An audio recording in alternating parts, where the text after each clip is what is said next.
రుద్రవరం మండల కేంద్రంలోని police station ఆవరణంలో వినాయక చవితి పండుగ సందర్భంగా మండలంలో ఎలాంటి అవాంఛనీయ సంఘటనలు జరగకుండా అన్ని గ్రామాల పెద్దలతో వినాయక విగ్రహ ఉత్సవ కమిటీ సభ్యులతో గురువారం నాడు ఎస్ఐ వరప్రసాద్ సమావేశం ఏర్పాటు చేశారు. ఈ సందర్భంగా ఎస్ఐ వరప్రసాద్ మాట్లాడుతూ వినాయక నిమజ్జనం రోజున హిందూ, ముస్లిం, క్రైస్తవ మతస్థులకు ఎలాంటి అవాంఛనీయ సంఘటనలు జరగకుండా పలు జాగ్రత్తలు తీసుకోవాలని, డీజేలు కానీ డ్యాన్స్ ప్రోగ్రాములు లేకుండా చూసుకోవాలని, గ్రామంలో ప్రతి చోట పోలీస్ సిబ్బంది నిఘా ఉంటుంది కనుక శాంతి భద్రతలకు భంగం కలిగించే విధంగా ఏ ఒక్కరూ ప్రవర్తించవద్దని, పోలీస్ సిబ్బందికి సహకరించాలని గ్రామ వినాయక విగ్రహ ఉత్సవ కమిటీ సభ్యులకు ఎస్ఐ సూచనలు ఇచ్చారు. ఈ కార్యక్రమంలో ASI Shobhan Babu, ASI Bhupal Reddy, ASI Balanna, constable Venkataramana, Maddileti Reddy, Vinayaka విగ్రహ కమిటీ సభ్యులు పాల్గొన్నారు.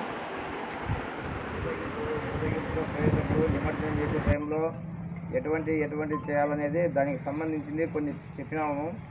దాని ప్రకారము దీంట్లో మేము 24 పాయింట్లు చెప్పినాం. ఆ 24 పాయింట్లు అన్నీ ప్రతి ఒక్కరికి వర్తిస్తాయి.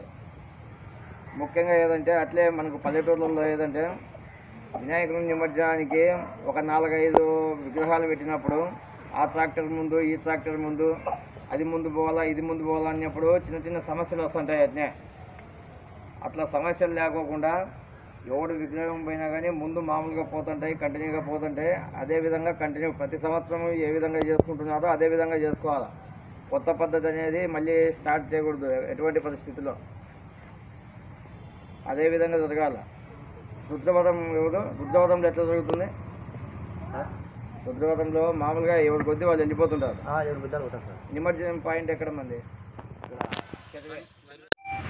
అదే వాడు పర్సన్ మనకు ఐడెంటిఫై కాకుండా అంటే లేనిపోని ఇష్యూలు వస్తాయి. అందుకే మనం ఏం చేయాలంటే ఖచ్చితంగా ఆర్గనైజర్ కానీ లేకపోతే అక్కడ వినాయకుడి మండపం దగ్గర ఎవడు పనుకుంటున్నాడో ఒక్కతను మెలుకో ఉండాలి. మనము 12 వరకు ఎట్లయినా అందరికి మెలుకో ఉంటుంది ఆటోమేటిక్గా. అంతా ఆటలు ఆడుకుంటా, పాటలు పాడుకుంటా అది ఇదని చెప్పేసి ఆ తర్వాత పడుకునేవాడు ఖచ్చితంగా మెలుకుంటాడు. మేము దీంట్లో పాయింట్లు కొన్ని ఇచ్చినారు. ఆ పాయింట్ ప్రకారం వినాయక విగ్రహాలు నిలపడానికి కమిటీ ఉండాలి. ఒకటి కమిటీ ఖచ్చితంగా ఉండాలి. అంటే కమిటీలు ఎంతమంది ఉంటారు? 4 మెంబర్స్ ఉంటారు. 4 మెంబర్స్ కానీ 5 మెంబర్స్ కానీ కమిటీ ఖచ్చితంగా ఉండాలి.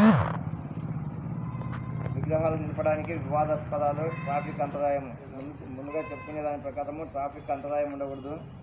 ప్లస్ స్థలము మీరు ఎంచుకునే స్థలం అనేది ఒకటి కాంట్రవర్షియల్ స్థలం ఉండకూడదు. అంటే ఏదంటే వీళ్ళకి ఏదైనా డిస్ప్యూట్ ఉండేసి వీళ్ళు గొడవ పడుతుంటే ఆ విధంగా ఉండే స్థలం ఎటువంటి పర్మిషన్ లేదు. ముందే చెప్తున్నాము, ఇది పై నుంచి ఆర్డరు. 100% డీజేకి అయితే పర్మిషన్ లేదు. అట్లాగే మీరు ఆర్కెస్ట్రాలు, డ్యాన్సులందుకు బయట నుంచి వస్తారు. నెల్లూరు నుంచి కానీ, గుంటూరు నుంచి కానీ, లేకపోతే సోమస ప్లేసుల నుంచి చాలామంది వస్తుంటారు. ఆ విధంగా వచ్చి ఆర్కెస్ట్రా పెట్టుకొనేసి వాళ్ళు డ్యాన్స్ చేయడము. ఇంతకుముందు లాస్ట్ కర్నూలు డిస్టిక్లో ఉన్నప్పుడు ముత్తుమది అనే విలేజ్లో తెలిసింటుంది, నందికొట్కూరు దగ్గర ముత్తుమదిలో వినాయకుడి విగ్రహానికి అంతా రచ్చ చేశారు. అన్ని వీడియోలు అన్నీ వైరల్ అయినాయి, చూసింటారు. అంతా అమ్మాయిలను పిలిపించేసి డ్యాన్సులు వేసి పెద్ద ఇష్యూ అయింది అప్పుడు అంతా. ఇంత ఆ విధంగా లేకోకుండా చూసుకోండి.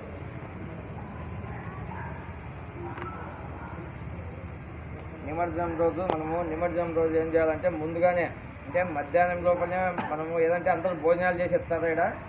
ఇక్కడ ఎట్లుందో భోజనాలు చేసి ఎత్తేది అంతా మొత్తం అంతా. ఆ భోజనాలు చేసి ఎత్తేదేదో ముందుగానే టైం కేటాయించుకోండి.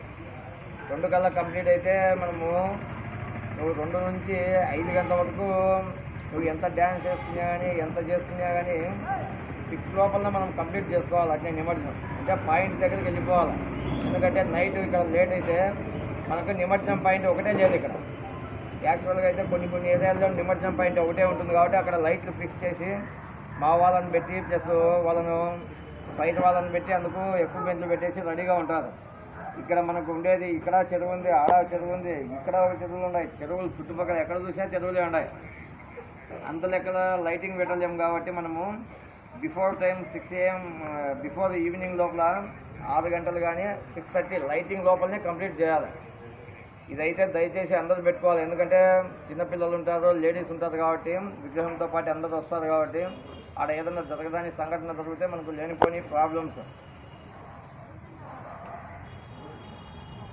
మైక్ పర్మిషన్ తీసుకోవాలా, పోలీస్ పర్మిషన్ తీసుకోవాలా, ప్లస్ మనకు కరెంట్ వాళ్ళ పర్మిషన్ తీసుకోవాలి. పర్మిషన్ అయితే అందరూ తీసుకోవాలా ఖచ్చితంగా. అట్లాగే మనము పోయేటప్పుడు నిమజ్జనం టైంలో మసీదులు మాస్కులు వస్తాయి. జస్ట్ ఏదంటే మీరు ఒక 20 మీటర్లు మన వాళ్ళు డ్రమ్స్ కొట్టుకుంటా ఎగురుకుంటా పోతుంటారు కదా వీళ్ళని వేసుకుంటా. జస్ట్ మసీదు వచ్చినప్పుడు మనము ఒక 20 మీటర్ల ముందు ఒక 20 మీటర్ల తర్వాత కొట్టుకోకుండా అక్కడి నుంచి వెళ్ళిపోవాలి ఫాస్ట్గా ఆ మసీదుల దగ్గర. అందుకు మా వాళ్ళని ఆల్రెడీ పోస్ట్ చేస్తాం కాబట్టి ఎటువంటి ప్రాబ్లం లేకుండా మాకు కూడా సహకరించాలి. ఎందుకంటే ఆడ ఏదైనా చిన్న ఇష్యూ కాకోకుండా చూసుకునే బాధ్యత తప్పదు. ఎందుకంటే కమ్యూనల్గా మళ్ళీ ఇష్యూ అవుతుంది, లేనిపోని ప్రాబ్లమ్స్ అవుతాయి కాబట్టి అదొక్కదానికైతే సహకరించాలి. ఎవరైనా కానీ ఆ నుంచి 20 మీటర్ల ముందు 20 మీటర్ల తర్వాత యూజ్ చేసుకోవాలా, స్టార్ట్ చేయాలా.